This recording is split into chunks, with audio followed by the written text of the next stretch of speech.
जय हिंद। स्वागत है आपका linear higher order differential equation with constant coefficient के पार्ट 2 में। तो आज का वीडियो शुरू करने से पहले आपको दो नोटिफिकेशन देने हैं, दो ज़रूरी सूचना देनी है। एक तो मेरे लिए बहुत काम की और दूसरी आपके लिए। तो पहली तो खुशखबरी है कि हमने 100 सब्सक्राइबर्स पूरे कर लिए हैं और इसमें हमें 9 मंथ्स का समय लगा, बट 9 मंथ्स में हमने जेन्युइन 100 स्टूडेंट्स हमारी फैमिली में आ चुके हैं, जो हमसे जुड़ चुके हैं और वो हमारे साथ रहेंगे। और आप ऐसे ही बढ़ते जाइएगा और हमें प्यार देते रहिए। दूसरा जो अपडेट है वो ये है कि लास्ट वीडियो से इस वीडियो के बीच में ये जो गैप हुआ इतना लंबा, इसमें एक नई चीज़ सामने निकल के आई, जो है व्हाट्सएप चैनल्स का एक फ़ीचर आया हुआ है। तो व्हाट्सएप के थ्रू आप हमारे चैनल में भी जुड़ सकते हैं। मैं ऐसा क्यों कह रहा हूँ, उसका रीज़न है, पहले मैंने सोचा था कि मैं आपको जो नोट्स देने वाला हूँ वो टेलीग्राम के थ्रू दूंगा, लेकिन मैं पर्सनली मुझे टेलीग्राम में बहुत ज़्यादा दिक्कत आती है और मतलब नोट्स लेने में भी किसी अलग चैनल से, और फिर मुझे उस चीज़ का समझ में नहीं आता, थोड़ा कठिन लगता है। तो मुझे लगा कि शायद आप लोगों को भी लगता हो। और दूसरी चीज़, इतने लोग टेलीग्राम पर नहीं है जितने व्हाट्सएप पे हैं, लगभग सभी लोग व्हाट्सएप पे हैं, तो आप उससे मैं हमारे नोट्स जो हैं वो ले सकते हैं। हालांकि अभी तक हमने कोई भी नोट्स आपको प्रोवाइड नहीं करें, लेकिन जल्द ही सारे वीडियोस के जो नोट्स हैं वो आपको उसमें मिल जाएंगे। तो आप जुड़ सकते हैं। अभी तो शायद लिंक वगैरह का कोई सिस्टम नहीं है, तो आप लोगों को सर्च करके जुड़ना पड़ेगा। आप चैनल्स में जाइए, फाइन चैनल्स में जाइए और सर्च कर लीजिए फेन मैथ्स। फेन मैथ्स सर्च करके आप उसमें ज्वाइन कर सकते हैं। एक बात और, व्हाट्सएप चैनल्स में अगर आप जुड़ते हैं तो डोंट वरी, आपका जो नंबर है, जो फ़ोन नंबर है, वो लीक नहीं होता है। यानी कि मुझे भी नहीं पता चलता है। मैं सिंपल बात ये बताना चाह रहा हूँ कि प्राइवेसी का फीचर अच्छा दिया हुआ है व्हाट्सएप ने, कि जो चैनल के ओनर्स हैं उनको भी नहीं पता चलेगा कि कितने लोग जुड़े हैं। हाँ, नंबर एक पता चल जाएगा, जैसे कि सब्सक्राइबर्स ही 100 हैं तो ये हमें नंबर पता है, बट हमें ये नहीं पता कि कौन कौन है 100 लोग। तो ऐसा ही इसमें भी रहेगा। तो आप बेझिझक जुड़ सकते हैं और यहाँ से नोट्स ले सकते हैं। बिल्कुल ईजीएस्ट फीचर लगा मुझे। तो इसको आपको सर्च करके ही जुड़ना पड़ेगा। अभी अगर फ्यूचर में कोई लिंक वगैरह का सिस्टम होगा तो मैं वो भी आपको दे दूंगा। आज का वीडियो जो है वो पार्ट 2 है। पार्ट 1 में हमने सीखा था कि CF कैसे निकालते हैं, यानी कि कॉम्प्लीमेंट्री फंक्शन कैसे निकालते हैं linear higher order differential equations का। तो इसमें मैं आपको बताना चाहूँगा कि देखिए, इसका जो जनरल सॉल्यूशन होता है वो होता है y equal CF plus PI, जिसमें से CF हम सीख चुके हैं, PI यानी कि पर्टिकुलर इंटीग्रल आज हम सीखेंगे। ऑल्सो मैंने पहले सोचा था कि इसके 3 पार्ट बनाऊंगा, एक में CF बताऊंगा, दूसरे में PI और तीसरे में मैं आपको प्रॉपर सवाल करके बताऊंगा। लेकिन अब मैं सोच रहा हूँ क्योंकि इतना डिले हो रहा है वीडियोस में, इसलिए मैं आज के वीडियो में PI भी कवर करूँगा प्लस आपको सवाल भी करके बता दूँगा। तो बने रहिए। तो जिस तरीके से CF में भी हमने 3 केसेस डिस्कस किए थे अलग अलग, वैसे PI में भी हम 3 केसेस डिस्कस करेंगे। लेकिन उससे पहले एक जल्दी से मैं आपको रिप्ले दे देता हूँ। पिछले वीडियो के शुरू में भी मैंने आपको जैसे बता दिया था, तो इन केस अगर किसी ने पार्ट 1 नहीं देखा है तो उसके लिए बता दूँ। Linear higher order differential equations कैसे दिखते हैं। तो देखिए, लीनियर जो है वो डिग्री की बात कर रहे हैं हम, यहाँ पर डिग्री की बात हो रही है। लीनियर जो है वो डिग्री है। तो इसका मतलब ये है कि जैसे dy/dx जो है, तो इसकी ये जो डिग्री होती है ना, ये जो डिग्री है ये लीनियर रहेगी, मतलब कि 1 रहेगी, पावर हमेशा 1 रहेगी। जबकि जो ऑर्डर है, ऑर्डर हायर हो सकता है, ऑर्डर यहाँ पर होता है, जैसे कि ये d2y/dx2 ये लिख दूँ मैं अगर, तो ये चीज़ जो है ये हमारी ऑर्डर है। इसमें 3 भी हो सकता है, 4 भी हो सकता है एंड सो ऑन, ये हो सकता है। ठीक है। अच्छा, d/dx को हम कैपिटल D से डिनोट करते हैं। d/dx को हम कैपिटल D से डिनोट करते हैं। तो यहाँ पर जो भी ऑर्डर लगा होता है ये हमारे d की पावर में आ जाता है। तो जैसे कि अगर d क्यूब वाला होगा तो इसके लिए हमारा d क्यूब हो जाएगा, इसके लिए स्क्वायर होगा। तो इस तरीके से ये होता है। और दूसरी चीज़ ये कि हम ये वाली जो इक्वेशंस होती हैं, जैसे कि ये हमने देखा dy/dx, ठीक है, एक क्यूब वाला ले लेते हैं और इसमें हमने एक कांस्टेंट जोड़ दिया a, प्लस हम जोड़ेंगे b एंड d²y/dx2, प्लस हमने c जोड़ा dy/dx, प्लस हम एक dy जोड़ देते हैं प्लस करके, और इक्वल में हमारा q आएगा। अच्छा, इक्वल में कभी 0 नहीं रखना है क्योंकि हमारी हेडिंग में लिखा है विद कांस्टेंट कोफिशिएंट। तो ये जो कांस्टेंट कोफिशिएंट है यही चीज़ हमारी q है, q को ही हम कांस्टेंट कोफिशिएंट बोल रहे हैं। तो इक्वल में कभी 0 नहीं रखना है। इसमें से हम क्या करते हैं, y जो होता है ना, सब में से y को कॉमन ले लेते हैं। तो y कॉमन, एक तो वैसे अगर पहली बार में आप पढ़ रहे हैं, एकदम पहले दिन नहीं देख रहे हैं ये वाला टॉपिक, तो मन में लगता है कि y को कैसे कॉमन ले सकते हैं, लेकिन क्योंकि हम d/dx को ये d मान लेते हैं ना, इसलिए हम इसमें y कॉमन ले सकते हैं। तो अगर जैसे इसमें ही y कॉमन लिया तो हमारा यहाँ क्या बचेगा, यहाँ पे मैं बताता हूँ आपको। a है, फिर ये d³ हो जाएगा प्लस b d² हो जाएगा, कैपिटल D, काफ़ी गंदी हैंड राइटिंग लिख रहा हूँ मैं, सुधर जाएगी धीरे धीरे, CD प्लस यहाँ पर, अब यहाँ पर तो d/dx है ही नहीं, तो यहाँ पर छोड़ देंगे हम। और ये वाला, ये जो d है, ये इसको इससे बिल्कुल भी रेप्लिकेट ना करें, ये अलग है, ये ABCD वाला d है, ठीक है। इसको PQRS लेना चाहिए था वैसे आइडियली तो, लेकिन ठीक है। तो ये वाला d हो गया, और प्लस हम ये y ऐसा बाहर लिख देते हैं। तो ये जो चीज़ होती है ना, ये हमारा एक फंक्शन बन जाता है d का, ये एक फंक्शन बन जाता है, ठीक है। और अच्छे से अगर इजीली बताना हो ना, तो ये ABCD की जगह मैं ना आपको नंबर्स लिख देता हूँ, जैसे 3d³ plus 2d² plus 4d plus 6। तो इस तरीके से ये हमारा एक d के फॉर्म में हमारी एक इक्वेशन बन जाती है, और यहीं से फिर हम CF निकालते हैं। अगर आप पिछला वीडियो देख कर आए तो आपको पता ही होगा। ये जो है हमारा फंक्शन बन जाता है d का। तो अगर हम देखें आइडियली, तो इस इक्वेशन को हम क्या इस तरीके से लिख सकते हैं क्या, फंक्शन ऑफ d, ठीक है, ये वाला फंक्शन ऑफ d, ये y, इसको थोड़ा सा साफ कर देते हैं, ये फंक्शन ऑफ d, इसमें से y कॉमन लिया और ये हमारा हो गया q, ठीक है। इस तरीके से लिख सकते हैं। अब हम अगर y इक्वल q/fd कर लें, जो fd वाली चीज़ है ना मल्टीप्लाई में, इसको q के अपॉन में ले जाएं, तो हम इसको लिख सकते हैं ना y इक्वल q/fd, ऐसा लिख सकते हैं ना।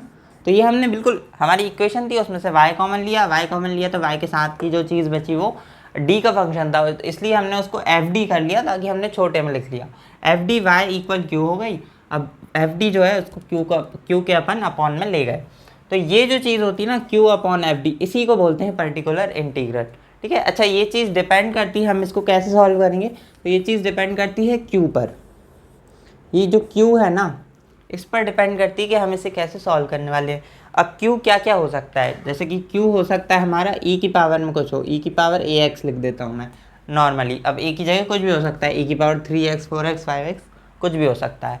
दूसरी चीज़ हो सकती है कि हमारा q क्या हो सकता है, साइन या कॉज हो सकता है, तो हम लिख देते हैं साइन ax कॉज ax, ठीक है, स्लैश लगा के लिख रहा हूँ, या तो साइन ax या कॉज ax, ठीक है। तो यहाँ पर भी एक ही, इन सब में a जो है ये हमारा एक वेरिएबल हमने लिया हुआ है, तो a जो है इसकी जगह पर हमारा कोई नंबर हमें मिलेगा।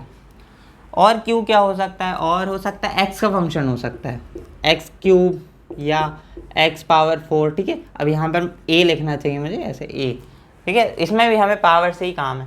तो q को देखकर q को देखकर हम y इक्वल q/fd को सॉल्व करेंगे। तो पर्टिकुलर इंटीग्रल कैसे निकलेगा, इसको सॉल्व करने के लिए q का होना ज़रूरी है, और q क्या होगा वो हमें सवाल में दिया होगा। तो आइए तीनों केसेस देखेंगे, प्लस इसमें CF भी निकालते चलेंगे इसके एग्जाम्पल्स में, ताकि हमें एक्चुअल जो सवाल है हम कर पाए। इसका जो आंसर होता है y equal CF plus PI करके निकालते हैं। तो CF हमने निकालना सीख लिया है, आज फिर से निकालते जाएंगे एग्जाम्पल में, और PI निकालना मैं सिखा दूंगा। CF प्लस PI करके हम इसका आंसर लिख देंगे। तो आइए केस 1 देखते हैं। तो सबसे पहले केस 1 डिस्कस करते हैं, जहाँ पर हमारा जो q है वो e की पावर ax है। q क्या है, e की पावर ax है। यहाँ पर a की जो वैल्यू है ये हमारी कोई नंबर होगी जो हमें दी हुई होगी। जैसे कि अगर हम एग्जाम्पल नंबर 1 देखें तो इसमें हमारा e की पावर 4x है, यानी कि a की जो वैल्यू है वो क्या है, 4 है। अब जल्दी से इसका CF निकाल के बताता हूँ मैं। हम क्या करते हैं, d की जगह हम m रख देते हैं, तो m² - 5m + 6, इसके हम रूट्स निकाल लेते हैं। तो m² है -3m - 2m हमारे, हम इसके फैक्टर्स कर लेंगे, फिर m कॉमन लेंगे तो m - 3 एंड फिर -2 कॉमन ले सकते हैं यहाँ पे, तो m - 3 बच रहा है। m - 3 एंड m - 2 ये हमारे रूट्स आ गए। तो m की वैल्यू क्या मिली, 3 मिली और 2 मिली। दो अलग अलग वैल्यूज़ आ रही हैं, रियल वैल्यूज़ आ रही हैं, और दोनों अलग अलग हैं। तो CF क्या निकलेगा, CF निकलता है C1 e की power m1x plus C2 e की पावर m2x। तो C1 e की पावर m1 की वैल्यू कितनी है, 3i है, तो C1e⁻³ प्लस C2e⁻, M2 की वैल्यू कितनी आई है 2 आई है, तो e⁻²x ये हमारा निकल गया क्या CF। तो यहाँ पर हमने फटाक से CF निकाल लिया है। अगर आपको ये चीज़ में कोई डाउट हो रहा है तो आप इसका पार्ट 1 बेझिझक देख सकते हैं। अब निकालेंगे हम पर्टिकुलर इंटीग्रल। तो पर्टिकुलर इंटीग्रल जो होता है, हम क्या करते हैं, y को छोड़ के जो फंक्शन होता है d का, इसको e के अपॉन में ले जाते हैं, बेसिकली q के अपॉन में ले जाते हैं। तो y इक्वल q/ft लेंगे हम, ठीक है। तो q क्या है हमारा e⁻⁴x है, और ये हमारी जो इक्वेशन है d² - 5d + 6 है, ठीक है। तो पर्टिकुलर इंटीग्रल निकालने के लिए हम क्या करते हैं, a की जो वैल्यू होती है उसको हम d की जगह रख देते हैं, यानी कि d को a से रिप्लेस करते हैं, d = a। ये हमारा फंडा है, इसको हमें याद रखना है। तो e को अगर हम d की जगह 4 रख देंगे तो e⁻⁴x तो हमारा ऊपर सेम ही रहेगा, यहाँ पर हो जाएगा 4² - 5 × 4 + 6, ये हमारा आ रहा है 20। यहाँ से 16 और 6 हो रहा है हमारे 22, 22 - 20 हो गया कितना 2। तो ये आ गया हमारा e⁻⁴x/2, ये बेसिक मैथ्स लगाई हमने। तो 1/2 e⁻⁴x। तो हमारा इसका जो आंसर आएगा वो क्या आएगा, y = CF + PI हमारा इसका आंसर होता है। तो ये लिखा y, ये आया हमारा CF + PI, तो प्लस e⁻⁴x/2। तो ये आ गया इस वाले सवाल का हमारा आंसर। तो ये हमने एक सवाल हमने समझ लिया है। प्रॉपर सवाल जो है हमारे ऐसे ही होंगे, CF निकालेंगे फिर PI निकालेंगे, दोनों को ऐड करके जोड़ देंगे। तो हम पार्ट 3 में जो हम समझने वाले थे वीडियोस के, कि हम इसके सवालों को कैसे करेंगे, वो भी हम अभी समझते चल रहे हैं। तो अच्छा, एक और बात, इसमें एक डाउट ये भी हो सकता है कि अगर Q इस तरीके से जाए कि e⁻²x भी आ जाए, तब क्या करेंगे। कुछ नहीं है, बाकी सब तो सेम रहेगा। यहाँ पर देखिए e⁻²x भी रहेगा ना यहाँ पर, तो आप इसको सेपरेट कर लीजिए। e⁻⁴x के अपॉन में इसको अलग से ले लेना, और प्लस लगा के e⁻2x के अपॉन में इसको फिर से ले लेना, ठीक है। सेम चीज़ को, ये d² - 5d + 6। अगर Q में दो अगर टर्म्स आ रही हैं तो दोनों टर्म्स के लिए हम अलग अलग सॉल्व करेंगे। तो इसमें हम इसके लिए 4 रखेंगे और इसके लिए हम इसकी वैल्यू 2 रखेंगे। तो यहाँ पर 2² - 5 × 2 + 6, इस तरीके से हमें कर लेना है। तो यहाँ पर अब मुझे नहीं लगता इसमें कोई डाउट बचता है, अगर बचता है तो आप कमेंट्स में बता सकते हैं। आइए नेक्स्ट केस देखते हैं, केस नंबर 2, जबकि हमारा जो Q होगा वो sin AX या फिर cos AX होगा। आइए देखते हैं। यहाँ पर मैं एक पॉइंट आपको बताना चाहूँगा, ये चीज़ मैंने पहले छोड़ दी है। देखिए, जब भी हम e⁻AX वाले केस को लेते हैं तो इसमें क्या होता है, देखिए जब भी हम इसमें a की जो वैल्यू है वो d की जगह रख देते हैं, मान लीजिए जैसे ये कोई हमारी इक्वेशन है, तो इसमें जब भी हम a की वैल्यू यहाँ पर रखते हैं ना, यहाँ पर इस तरीके से, तो ये चीज़ ना 0 के इक्वल नहीं आनी चाहिए। यहाँ पर एक कॉन्सेप्ट होता है कि जो FD है ना, जो FD है ना, जब हम इसमें d की जगह a रखेंगे ना, तो FA जो है वो 0 नहीं आना चाहिए। अगर आता है तो हम क्या करते हैं, अगर आ गया सर, ऐसी भी तो सिचुएशन बन सकती है, हम क्या करते हैं, ऊपर x का मल्टीप्लाई करते हैं ऊपर वाली टर्म में, e वाली टर्म में, और नीचे वाली को एक बार डिफ्रेंशिएट कर देते हैं, जिसकी यही है। तो अगर हम इसको डिफ्रेंशिएट करें तो d² का क्या हो जाएगा 2d, और d जो है इसका क्या हो जाएगा 1 + 4। इस तरीके से हम इसको करते हैं, और इसको हम सही से कर लेंगे तो इसको +3 करके हम लिख देंगे। अगर ये भी 0 आता है तो फिर से एक x का मल्टीप्लाई करते हैं और इसको भी डिफ्रेंशिएट करने के लिए निकल जाते हैं। तो इस तरीके से हम इसको करते हैं। अब डिस्कस करते हैं केस 2, जहाँ पर हमारा जो Q है वो या तो sin AX है या फिर cos AX है, ठीक है। sin cos है और साथ में एंगल के साथ जो हमारा नंबर लिखा होता है, जैसे कि sin 3x sin 4x, तो जो 3 और 4 हैं जो x के मल्टीपल में लिखे हैं वो हमारी a की वैल्यू है। तो इसके लिए हमने सवाल देखा। सवाल हमारे पास कुछ ऐसा है कि d³ + d² - d - 1 और y = cos 2x हमें दिया हुआ है। तो हमने इसका CF निकाला, फटाक से कैसे निकाला, इसके रूट्स निकाल लिए हमने। ये वाली जो है ना फंक्शन ऑफ d, इसमें d की जगह पर हमने m रखा और m के रूट्स निकाल लिए। m की हमें 2 वैल्यूज़ मिलेंगी। तो मैंने इसको शॉर्ट करने के लिए लिखा है, तो मैं ज़्यादा डिटेल में आपको CF नहीं समझा रहा हूँ, क्योंकि पार्ट 1 में हमने ऑलरेडी डिस्कस किया हुआ है। तो इस तरीके से हमारा ये आ गया CF। उसके बाद हमने फटाक से PI निकाला। तो उसके लिए हमने क्या कहा ये जो फंक्शन ऑफ डी है इसको क्यू के अपॉन में ले गए, तो Y equal cos 2x upon में, ये हमारी पूरी इक्वेशन सेम लिख दी। अब इसमें हमें थोड़ा सा मैनिपुलेट करना पड़ा। अच्छा हाँ, पी आई निकालना कैसे है वो हम अभी देखते हैं। तो देखिए ए की जो वैल्यू होती है ना वो हम डी स्क्वायर की जगह रख देते हैं। इसमें एक थोड़ा सा इसमें अलग चीज़ है। ई की पावर वाले जो केस 1 हमने देखा उसमें हम ई की पावर जो भी होता था, ए की जो भी वैल्यू आती थी उसको सीधा हम डी से रिप्लेस कर देते हैं। लेकिन इसमें क्या होगा, जो भी हमारी ए की वैल्यू आएगी ना वो हम रखेंगे माइनस में ए स्क्वायर, ये रखेंगे हम किसकी जगह, डी स्क्वायर की जगह। अब ये क्या है, ये थोड़ा सा समझना पड़ेगा आपको। जैसे कि देखिए यहाँ पर कॉस की ए की वैल्यू कितनी है, 2 है, हमको क्या करना है, डी स्क्वायर से इसको रिप्लेस करना है। तो हम क्या करेंगे, देखिए डी क्यूब, ये वाली इक्वेशन हम लिख रहे हैं वापस से, डी क्यूब। अब डी स्क्वायर की जगह हमें क्या करना है, ए स्क्वायर की वैल्यू रखनी है, कौन सी, माइनस ए स्क्वायर। तो देखिए ए क्या है, 2 का स्क्वायर किया तो कितना आया, 4 को हमने माइनस में रखना है, तो ये -4 आ गई।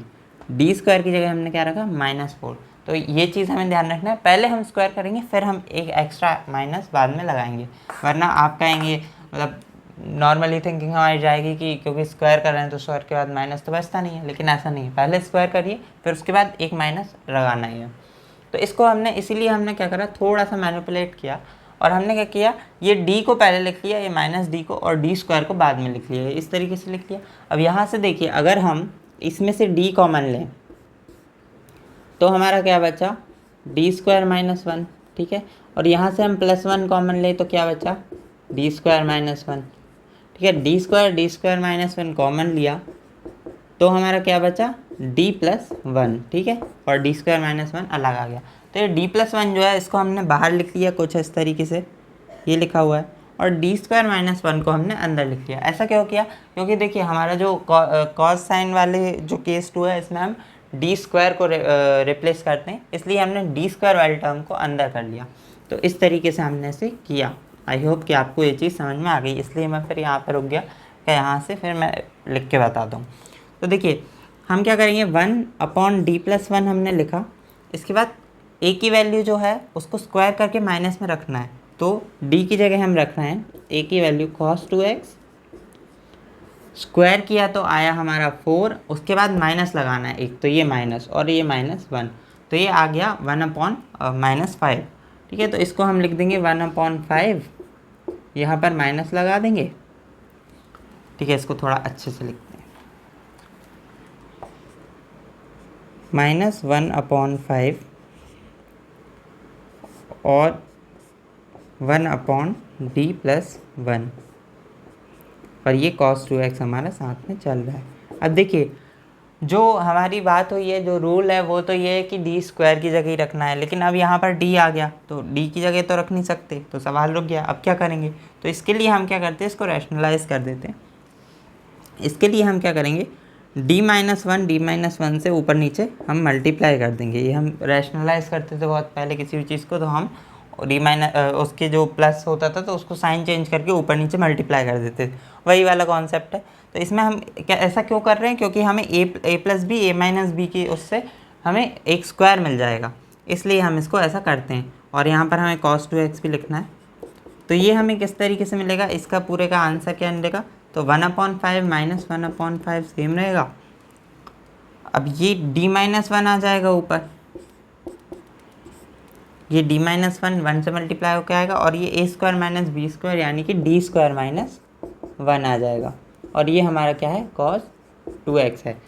d² की जगह हम क्या रखेंगे, स्क्वायर करके माइनस कर देंगे, स्क्वायर करके माइनस करेंगे तो फिर से हमें -5 मिलेगा। इसको यहाँ पे फिर से लिखते हैं, तो 1/5, यहाँ पर स्क्वायर करके माइनस करेंगे तो फिर से हमें क्या मिलेगा, -5 मिलेगा, और ऊपर क्या है, d-1, और ये हमारा है cos 2x। तो ये माइनस से माइनस कट जाएगा और 5 से 5 25 हो जाएगा, तो ये 1/25 हमारा आ गया। अब आप कहेंगे फिर से d आ गया सर, तो ऐसे तो d आता ही जाएगा कितना भी करते हैं। देखिए हमें नीचे d नहीं लाना है, हमें ऊपर d आ जाए तो कोई दिक्कत नहीं है। क्यों नहीं है दिक्कत, क्योंकि अभी दिखाता हूँ। देखिए ये जो d है, d हमने किसको माना है, हमने स्टार्टिंग में समझ लिया था, d हमने माना है d/dx को, d/dx को हमने माना है d। तो यहाँ पर हमारा आ गया d cos 2x आ गया, और ये क्या है -1 है, तो 1 से मल्टीप्लाई करेंगे तो -cos 2x हमारा आ जाएगा। ये जो d है ये क्या है, d/dx, और cos 2x है हमारा। तो इसका आंसर तो हम निकाल ही सकते हैं, सिंपल डिफरेंशिएशन है। cos का क्या होता है डिफरेंशिएशन, माइनस साइन होता है, तो हमने क्या लिखा -sin 2x लिखा, और 2x का भी करेंगे तो हमारा 2 आ जाएगा, तो 2 हमारा आगे आ जाता है, -2 sin 2x इसका आंसर हमारा आ जाएगा। तो अगर हम इसको यहीं पर डायरेक्ट लिख देते हैं तो -2 sin 2x और माइनस में cos 2x, ठीक है, ये हमारा आ गया। ये तो हमारा क्या है, पी आई है। अब इसमें प्लस करके हम अपना सी एफ और लिख देते हैं, तो ये हमारा आंसर बन जाएगा। ये वाला जो सी एफ है, प्लस मैं आपको सी एफ ही लिख देता हूँ। तो ये चीज़ जो हो गई यहाँ पर, ये सवाल हम कर रहे थे, अब यहाँ पर मैं शॉर्टकट ले रहा हूँ, y = CF + PI, ये हमारा आंसर आ गया। CF का पूरा आप ये लिखना, ये चीज़ लिखना है CF की जगह, शॉर्टकट नहीं अपनाना है मेरी तरह। तो इस तरीके से हम साइन कॉस वाले उसमें निकालते हैं। अच्छा, डिफरेंशिएशन में कोई दिक्कत हो तो आप मेरी मास्टर क्लास वाली वीडियो है एक डिफरेंशिएशन के ऊपर, जो कि चैनल पर ऑलरेडी डाल चुका हूँ मैं, तो वो देख सकते हैं। उसमें मैंने बिल्कुल बेसिक से आपको 10th-12th लेवल का पूरा डिफरेंशिएशन क्लियर किया है, और सेम यही चीज़ मैंने इंटीग्रेशन टॉपिक के साथ भी करी, तो वो भी एक हमारी वीडियो है, उसको आप देख सकते हैं। अब आइए देखते हैं तीसरा केस, जिसमें हमारा जो q जो है वो हमारा x का फंक्शन है। ये वाला जो थर्ड जो केस है यही थोड़ा सा ट्रिकी होने वाला है, तो अब ये जो केस है इसको आप थोड़ा ध्यान से समझिए। आइए आप समझते हैं तीसरे वाले केस को, जहाँ पर जो q है वो x का हमारा कोई फंक्शन है। जैसे कि इस सवाल में हमारा x का फंक्शन x² दिया हुआ है q। तो अब हम इसमें क्या करते हैं, सबसे पहले मैं इसको समझाने से पहले आपको बायनोमियल का कॉन्सेप्ट बता दूं थोड़ा सा। अगर आपको आता है तो अच्छी बात है, अगर नहीं आता है तो आप देख लीजिए। एक चीज़ होती है बायनोमियल थ्योरम, जिसके थ्रू हम 1 + x⁻1 जो है, इस चीज़ को हम सॉल्व कर सकते हैं, ठीक है। और सेम चीज़ हम 1 - x के साथ भी कर सकते हैं। वैसे बहुत सारी होती हैं, लेकिन ये दो मैं आपको बता रहा हूँ सर, क्योंकि ये जो दो हैं ये आपको इसमें काम आने वाली हैं। तो देखिए, जब भी हमारा इस तरीके का होता है ना, देखिए प्लस और माइनस, प्लस माइनस क्या होता है, माइनस होता है, तो इसलिए हमारा अल्टरनेटिव चलता है, ठीक है। तो 1 x x² x³ and dash, ठीक है।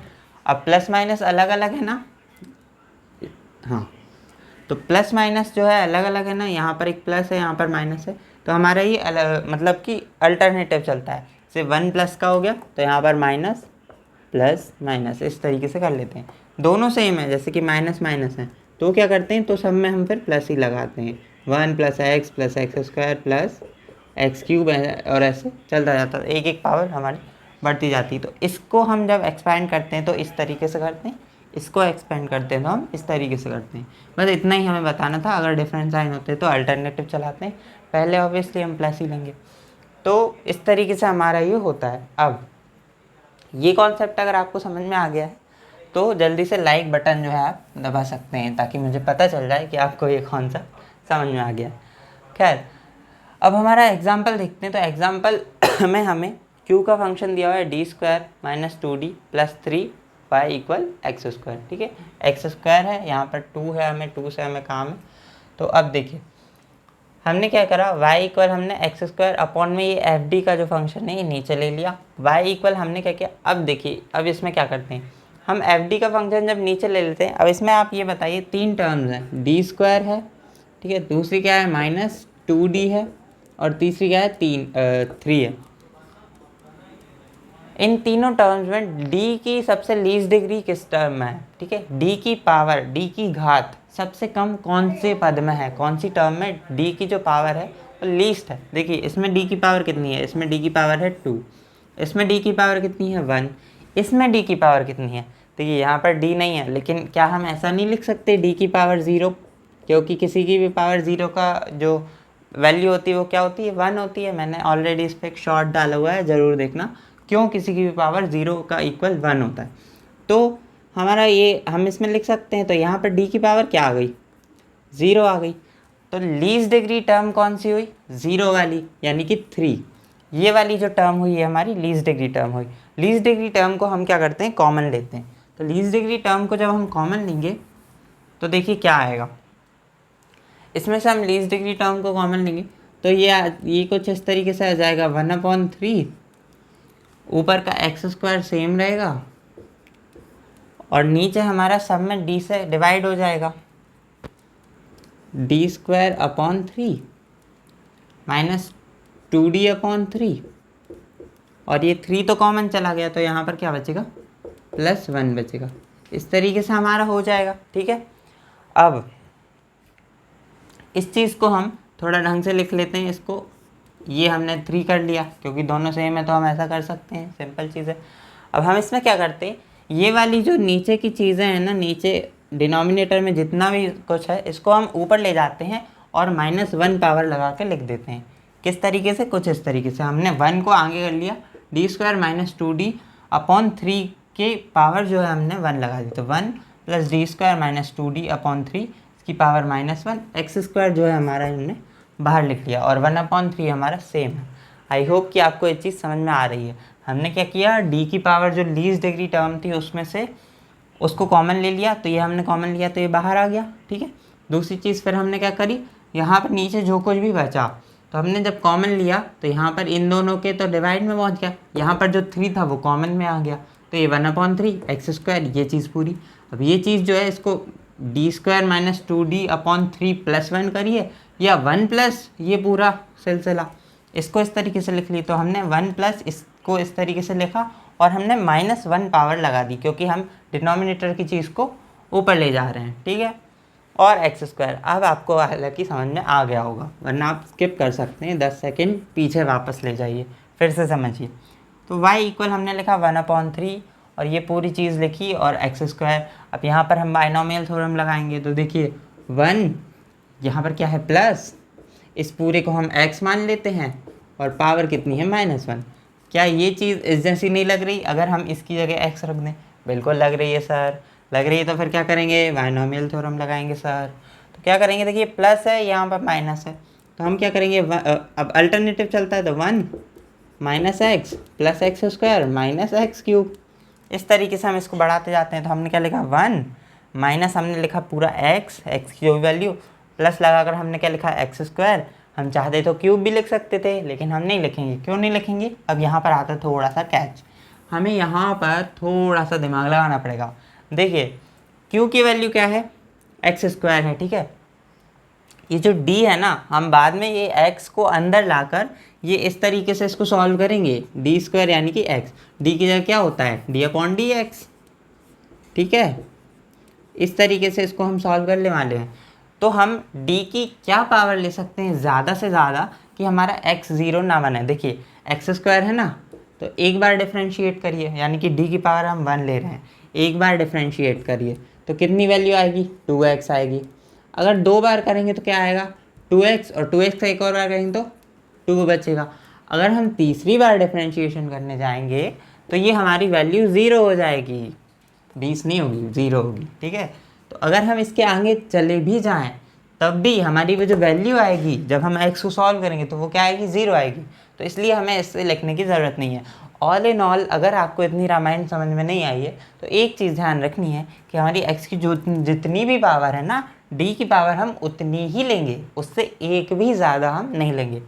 ठीक है सर, तो अब क्या करेंगे, देखिए हमने यहाँ तक भी क्यों लिया, देखिए यहाँ पे देखिए x ये स्क्वायर है और ये स्क्वायर है, तो यहाँ से हमारी पावर 4 आ रही है, लेकिन हम उस चीज़ को नेगलेक्ट कर देंगे क्योंकि हमारे पास यहाँ पर एक पावर 2 भी आ रही है। ठीक है, तो हमें 2 तक की जितने भी टर्म्स मिल रहे हैं ना बाइनोमियल में वो सारे लेने हैं, इसलिए हमने इसको x² वाली टर्म तक ही हमने इसको खोला है। ठीक है, चलिए अब 1/3 1 सेम रखा, माइनस इसको हम, क्योंकि ये अपॉन में है ना तो हम इसको सेपरेट कर सकते हैं, तो हमने क्या करा, -d²/3 की टर्म ये सेपरेट कर ली, माइनस माइनस प्लस 2d/3 की टर्म ये सेपरेट कर ली, प्लस लगाया। अब यहाँ पर हमारा ये आ रहा है क्या, माइनस का कौन सा अंक लिख दिया मैंने, -2d/3, ये जो आ रहा है इसका स्क्वायर। ठीक है, ये वाली चीज़ का स्क्वायर, क्योंकि ये जो d² है इसके तो हमें पावर कितनी मिल रही है, 4 मिल रही है, लेकिन इससे हमें क्या मिल रहा है, 4/9 d²। तो हमने यहाँ पर लिख दिया 4/9 डी स्क्वायर। प्लस का मिल रहा है, ये जो माइनस है ना ये स्क्वायर में चला जाएगा, तो हमें क्या मिला प्लस का 4d²/9। ठीक है, अब इसको मैं थोड़ा सा ढंग से लिख देता हूँ, d² माइनस 2d/3 की पावर 2, ताकि आप नोट कर सकें ढंग से। ठीक है, चलिए अब ये हमारी चीज़ अंदर आ गई। अब हम क्या करेंगे, 1/3 हमने सेम लिखा, अब हम x² को अंदर ले आएंगे। तो यहाँ पर हमने थोड़ा सा और इसको सिंपल कर लिया, d² वाली टर्म मिल रही थी 2, तो हमने LCM लिख दिया। आप डायरेक्ट भी कर सकते हैं। तो अब देखिए 1, अब x² का अंदर मल्टीप्लाई करेंगे 1 में करेंगे तो हमारा क्या है x² प्लस 2/3। एक बार इसका डिफ्रेंशिएट करेंगे तो क्या आएगा 2x आएगा। तो हम उसको इस तरीके से लिख देते हैं, इसमें मल्टीप्लाई करके 4/3 x। इतना तो चलता है ना भाई, कॉलेज लेवल पर पढ़ रहे हैं हम। चलिए अब प्लस लगाएंगे, x को 2 बार करना है, तो देखिए पहली बार डिफरेंशिएट करेंगे तो क्या आएगा 2x, 2x के बाद फिर से एक बार और करेंगे तो x गायब हो जाएगा। अभी यहाँ पर लिख के मैंने समझा है, तो ये क्या आ जाएगा 2/9, ये और 1/3 हमारा सेम रहेगा। ये चीज़ हमारी आ गई क्या PI, और इसका जो भी CF आपका निकले उसको प्लस में लगाना आप, और y equal CF plus PI करके आप इसका आंसर दे देना। तो इस तरीके से हम इन चीज़ों को करते हैं। अब हम एक फाइनल एग्जांपल लेते हैं वीडियो का, जिसमें हम जो Q होगा ना हमारा, वो e⁻AX भी होगा, प्लस cos x या sin x भी होगा, प्लस उसमें ये x का फंक्शन भी होगा। ऐसा एक एग्जांपल हम लेते हैं ताकि हम एकदम सॉलिड कॉन्क्रीट तरीके से हम समझ सकें कि हमारा पूरा फंडा क्या है PI निकालने का। एकदम निचोड़, एकदम कॉन्सेप्ट में आपको बता देता हूँ। उसके बाद फिर मैं आपको कुछ एग्जांपल प्रैक्टिस के लिए भी दे दूँगा, ताकि आप इसकी प्रैक्टिस करें और कॉन्सेप्ट जो है पूरी तरीके से दिमाग में बिठा लें और PI को मास्टर कर लें। तो आइए देखते हैं फाइनल एग्जाम्पल। तो बच्चों ये रहा आपका आज के वीडियो का लास्ट एग्जाम्पल, और ये मास्टर एग्जाम्पल बोलना चाहिए इसको, या फिर महा एग्जाम्पल, ऐसा कुछ नाम देना चाहिए, क्योंकि इस वाले में जो Q है, Q की वैल्यू हमें तीनों केस मिल रहे हैं सौभाग्य से। x² भी है, e⁻x भी है और cos 2x भी है। तो चलिए इसको सॉल्व करते हैं। सबसे पहले हमने क्या करा, CF निकाला। तो CF निकाला तो आप CF देख के ही समझ सकते हैं कि इसकी जो वैल्यू आई होगी वो 2 आई होगी, और वो रिपीट करी होगी, d² है ना, d की 2 वैल्यू आई होंगी, और दोनों वैल्यू 2 ही आई हैं, क्योंकि हम CF देख के ही हम बता सकते हैं। अगर आप नहीं बता पा रहे हैं तो पार्ट 1 देख लीजिए जाके। अब PI की बात करते हैं। PI के लिए हमने क्या कहा, y अपॉन इस चीज़ के अपॉन में हम पूरा FD ले गए, ये लिख दिया, फिर इसके अपॉन में लिखे तो फिर से FD लिखा, फिर cos 2x के अपॉन में लिखे तो FD फिर से लिखा, तीनों के लिए सेपरेट FD लिखे। उसके बाद हमने क्या करा, जब हमारा x² तो होता है तो क्या करते हैं हम लीस्ट डिग्री टर्म को कॉमन लेते हैं। लीस्ट डिग्री टर्म क्या है 4 है, चलिए उसको कॉमन ले लेते हैं। तो 1/4 बाहर आ गया, इसमें से 4 कॉमन जाएगा तो -d ये बचा, और इसमें से 4 है नहीं तो अपॉन में 4 आ जाएगा, और इसको हमने -1 पावर करके लिख दिया, और ये हमारा x² सेम रहा, 1/4 सेम रहा। ये 1 + x की पावर -1, 1 + x की पावर -1, प्लस है और माइनस है। अगर प्लस और माइनस होता है तो क्या होता है, अल्टरनेटिव चलते हैं। पहली टर्म क्या होती है प्लस की, दूसरी टर्म माइनस की होती है, -x। ठीक है, तो ये चीज़ है d²/4 - d। तो अगर ये अंदर जाएगा माइनस तो ये d प्लस का हो जाएगा और ये माइनस का हो जाएगा, तो इसलिए हमने ये माइनस का लिख दिया और ये d जो है हमने प्लस का लिख दिया। उसके बाद तीसरी टर्म जो आती है वो आती है x² और वो आती है माइनस में। ठीक है, सॉरी प्लस में, ये वाली माइनस में थी तो वो जो आएगी ये प्लस में आएगी। तो जब वो जो टर्म आएगी ना तो देखिए उसमें क्या होगा, d²/4 - d की पावर स्क्वायर हो जाती है। तो यहाँ से d की पावर ये तो हमें 4 मिल रही है, लेकिन हमने रूल सीखा है कि x की पावर जो हो उससे आगे नहीं बढ़ना है। तो अगर नहीं बढ़ना है तो x की पावर कितनी है 2 है, और यहाँ से कितनी पावर मिल रही है d² का स्क्वायर करेंगे तो पावर कितनी मिल रही 4 मिल रही। तो इसलिए हम ये वाली टर्म को नेगलेक्ट कर देंगे और d² लेकर खुश हो जाएंगे। ये d² लिया और हम खुश हो गए, कितनी सिंपल चीज़ है। अब हमने क्या किया, x² था, x² को हम अंदर लाए तो 1 से मल्टीप्लाई किया तो x²। अच्छा यहाँ पर d² था ये वाला हमारा, और ये क्या है -d²/4, तो इसका हमने LCM लिया जिससे हमें 3/4 डी स्क्वायर ये हमें मिल गया, ठीक है, और ये हमें प्लस में मिला। उसके बाद हमारा ये जो डी स्क्वायर था तो 3/4 हमारा उसका आ गया, और डी स्क्वायर जो है इसका हमने एक्स से जब लगाया तो हमारा क्या मिला, पहले एक्स स्क्वायर को एक बार किया डिफ्रेंशिएट तो क्या मिला 2x, फिर से किया तो क्या मिला सिर्फ 2, तो ये हमारा सिर्फ 2 यहाँ पर लिख दिया। और फिर ये वाला जो डी है इससे किया एक्स स्क्वायर का इस वाले डी से, क्योंकि ये वाला जो डी स्क्वायर है ये तो इसमें मिल गया है, तो ये डी से करा तो ये हमारा 2x आया, तो ये हमारा आ गया 1/4 एक्स स्क्वायर प्लस 3/4, और ये 2 है तो इसको हम 3/2 कर देते हैं, ये 2x, तो ये हमारा एक्स स्क्वायर के लिए सॉल्व हो गया। अब मैं इसको मिटा देता हूँ। अब हम यहाँ से देखते हैं e की पावर x के लिए, ठीक है, अब ये वाला भूल जाइए आप। तो ये हमने FD लिखा पूरा। उसके बाद हम क्या करते हैं, e की पावर जो भी होती है, e की पावर x होता है ना, तो x के साथ x का जो भी मल्टीपल होता है उसको हम d से रिप्लेस कर देते हैं। तो ये वाला तो बहुत सिंपल होता है, 1 1 1 रखा हमने यहाँ पर, माइनस का 4 प्लस का 4 कट गए, अकेला 1 बचा, तो e की पावर x/1 ये e की पावर x आ गया। तो यहाँ पर हमारा ये e की पावर x वाला भी समझ में आ गया। अब cos को समझते हैं। cos 2x था हमारा, डी स्क्वायर की जगह हमें क्या करना है, ए स्क्वायर रखना है, लेकिन स्क्वायर करने के बाद एक माइनस भी लगाना है। हमारा 2 था, 2 का स्क्वायर किया तो 4, 4 के बाद एक माइनस भी लगाएंगे तो -4 ये लिख दिया, +4 एक पहले से मिल गया तो खुशी की बात है भाई, काट दो जो कट रहा है, तो +4 -4 काट दिए, ये -4d बचा। तो ये हमने -1/4 अलग लिख दिया और 1/d अलग लिख लिया। 1/d cos 2x हमने अलग क्यों लिखा, देखिए d क्या होता है, डिफरेंशिएशन होता है, 1/d क्या हुआ, इंटीग्रेशन, सिंपल लॉजिक। तो 1/d cos 2x, इसका मतलब ये हुआ कि cos 2x का हमें इंटीग्रेशन करना है। तो cos 2x का इंटीग्रेशन जब हम करते हैं तो वो क्या होता है sin 2x, और ये 2x का भी करेंगे तो 1/2, ये 1/4 सेम है, तो ये -1/4 लिखा, और ये cos 2x का इंटीग्रेशन 1/2 sin 2x। तो ये चीज़ जो आई हमारी, अब हम ये वाली लाइन को मिटा देते हैं, तो ये जो चीज़ आई हमारी, ये आई हमारी पी आई, ये आया हमारा पर्टिकुलर इंटीग्रल y इक्वल ये प्लस e की पावर x और माइनस में ये पूरी वैल्यू, इसको 8 कर देते हैं, 1/8 sin 2x। तो इस तरीके से हम निकालते हैं। तो ये CF है, ये PI है, इसी में हम CF और जोड़ देते हैं, तो हमारा y इक्वल इसका आंसर आ जाएगा, यहाँ पर हम CF और लिख देंगे। तो ये हमारा एक मास्टर एग्जाम्पल है। अब मैं इस पर मिटा करके कुछ एग्जाम्पल्स लिख देता हूँ ताकि आप उनसे प्रैक्टिस कर सकें, और उसके बाद वीडियो को एंड करते हैं। अब वक्त है वीडियो ख़त्म करने का। तो ये है, मैंने 3 एग्जाम्पल्स आपको चुन के दिए हैं बुक में से, ये काफ़ी अच्छे एग्जाम्पल्स हैं और इम्पोर्टेंट भी हैं एग्ज़ाम की दृष्टि से, तो आप इनको सॉल्व करके प्रैक्टिस कर सकते हैं। अच्छा, इसमें मैंने हिंट भी लिख दिया क्योंकि मुझे इसमें हिंट देनी है। तो देखिए, e की पावर x वाले में मैंने आपको एक कंसेप्ट बताया है कि जब हम FD में d को a से रिप्लेस करेंगे तो हमारा जो FA आना चाहिए, यानी कि जो डिनोमिनेटर आना चाहिए वो 0 नहीं आना चाहिए। 0 क्यों नहीं आना चाहिए, क्योंकि कभी भी डिनोमिनेटर में 0 आता है इसका मतलब होता है कि उसकी वैल्यू इनफाइनाइट होती है, इसलिए हमारा 0 नहीं आना है।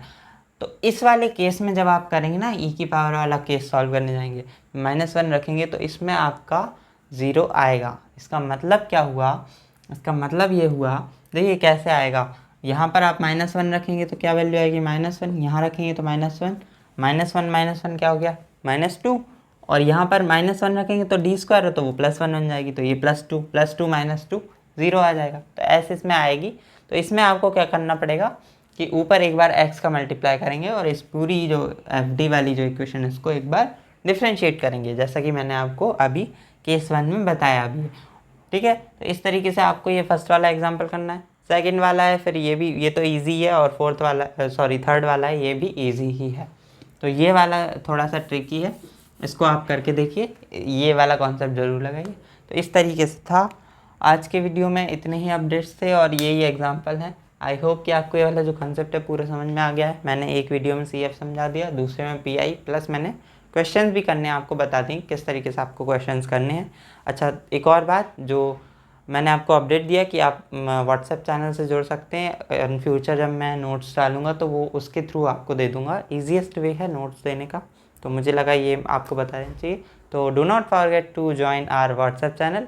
एंड अगर आप यहाँ तक बने हैं वीडियो में और ये एग्जाम्पल्स करने वाले हैं तो अच्छी बात है। कमेंट्स में बताइएगा इनके आंसर, अगर आपके आंसर सही होते हैं तो मैं आपके कमेंट को एक लाइक दूंगा, हार्ट दूंगा, जो चैनल वाला लाइक होता है। तो आज की वीडियो में इतना ही, बने रहिए हमारे साथ। मैं मिलता हूँ आपसे अगले वीडियो में, तब तक के लिए जय हिंद जय भारत।